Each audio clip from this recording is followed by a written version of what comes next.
Nej, jeg skal jo snakke lidt med dig. Ja. Jeg vil bare lige høre noget om, hvordan er det, I tjener jeres penge i den her fiskerby? Det er jo sådan, at vi har ikke nogen lanterner ude på morgen derude. Og så når der kommer nogle fisk, nogle skib ind, så tror de bare, at man godt kan sejle ind. Men så er det så faktisk, at det kan man ikke. Så de styrer bare på bunden. Og så er det, at vi kan komme ud og tjene nogle penge ved at hjælpe fri og sådan noget. Ja. Er det også sådan, at I nogle gange plyndrer skibene? Nej, altså, nu var det sådan forleden, at der kom et stort skib med en hel masse korn.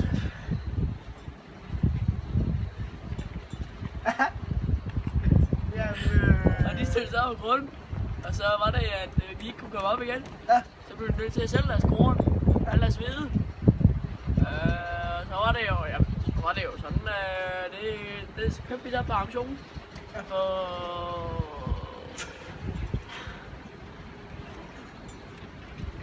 Og ret gode penge. Ja. Jamen, kan der også ske nogle gange, at I så tager bådene med ind, og så bare skrutter dem, der har båden, og så bare tager båden? Det er sket en gang eller to, men